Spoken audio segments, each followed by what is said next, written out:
Hey everybody, it's Paul Brands, Clear to Close Brokers with this first 2025 edition of Weekend in Interest Rates. I'm just going to say, you're really going to want to pay attention to this one. If you're out there actively looking for a house, or if you're thinking of refinancing, this is going to give you a lot of insight of what's going on in today's rates. But I got to tell you, I wish I had better news for you. I'm just going to leave it at that. But I do have long-term good news, but short-term good news, not so much. We're going to talk about what's going on. We're going to talk about next week, and I got a great invite here for you. So what do you say we get started here? Let me bring up the average interest rates for today. So if you take a look and compare what these rates are compared to last time I did this, which was about 2 weeks ago before the holidays, rates have actually increased by about 0.25%.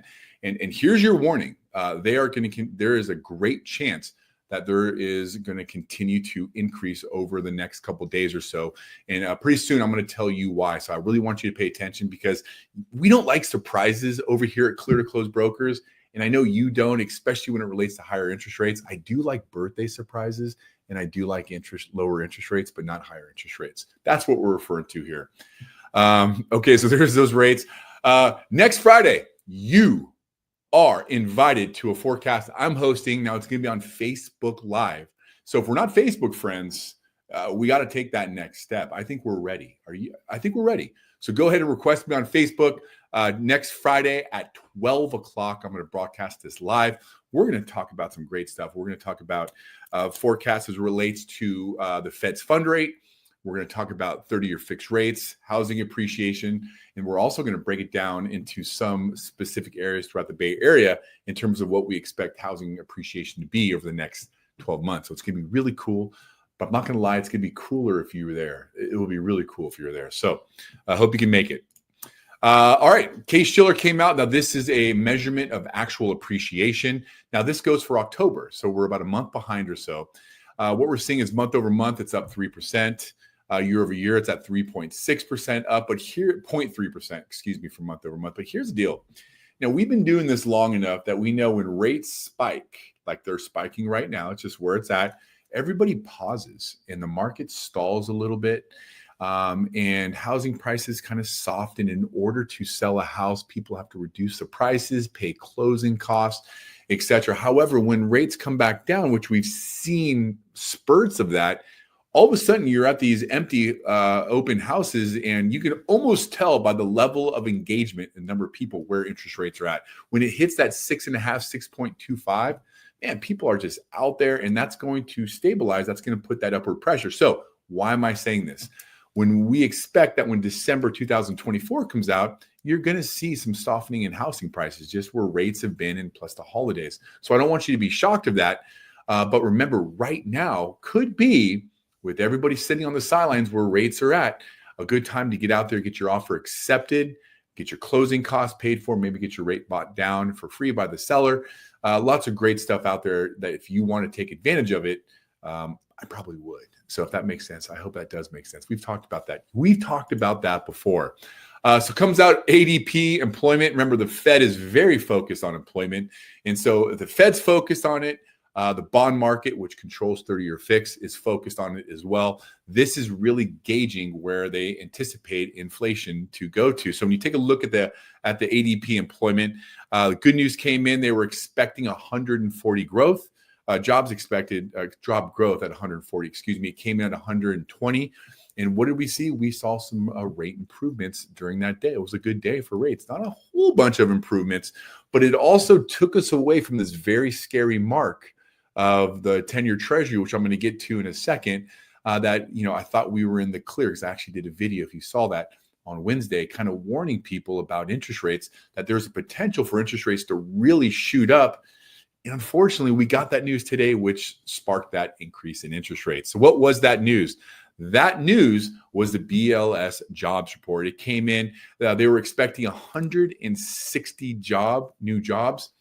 256 new jobs came out. That actually blew out what the forecast was, which really put that increased pressure on the market about inflation. So what happened with 30-year fixed rates? So first, I'm going to share a screen here we're going to take a look at the 10-year treasury. This is for you geeky, nerdy people out there. But by the way, if you don't have access to me or the bonds, and you want to gauge rates, the 10-year treasury is a very great indicator of where rates are going. If the 10-year treasury goes up, rates are going up. If the 10-year treasury goes down, rates are going down. It's not perfect, but it's very, very close. Here, let me share with you what I mean. So I'm actually going to take myself out of the picture real quick, bring this up. So this is when I sent the video out. It was about this day right here. And what you're looking at here, it's called a Fibonacci level. So bonds and treasuries, they tend to trade in these little ranges here. As you can see, they kind of go these ranges right here. And the idea was, hey, look, you guys, if the 10-year treasury breaks above this ceiling, wow, this new channel that it trades in gets really big. And there is a lot of room for the 10-year treasury to increase, which means that the 30-year fixed rates can increase. But guess what? We got some good news. It held. It actually decreased a little bit over here. Then came today that BLS jobs report, completely blown out of the water. That pushed us up and above that Fibonacci level. And, right now it's at 4.763. If we close above that, that's going to put us in a very dangerous spot of rates being able to trade at much, much higher levels. Let me bring up the 10-year, the 30-year fixed rates, and let me show you exactly what I mean. So that day we had the warning, it kind of bounced down. Remember, this is the inverse relationship. So as bonds go down, interest rates go up. We got the job market today, and just look at that decrease. I mean, you don't see, we haven't had a day like this. Let's see here. This is going out a year. There's probably been one, maybe 2 or 3 days, maybe 4, at least this was a bad day, 4 days in the past year where we've saw interest rates increase that much. So you're warned, there it is. And that's why you pay attention to these videos, which I hope you are, because we don't like surprises. Did I already do the joke about the birthday cakes? I think I did, so I won't do it again.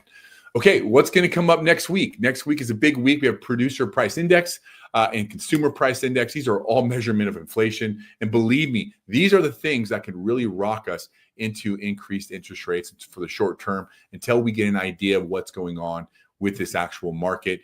Initial job claims is coming out Thursday. Housing starts and permits on Friday. Big week next week. And by the way, if we're not working together, we really should. If you're a realtor out there, you don't have a lender like me, I would love to be your lender. If you're a family out there looking for a home, I'd love to keep you informed, educate you, and save you money on your mortgage. Go ahead and click that QR code, book an appointment, and I got your back. Look forward to meeting you. All right, there it is, my friends. I took up too much of your time. Paul Obrantz, Clear to Close Brokers. Have a great weekend. Bye.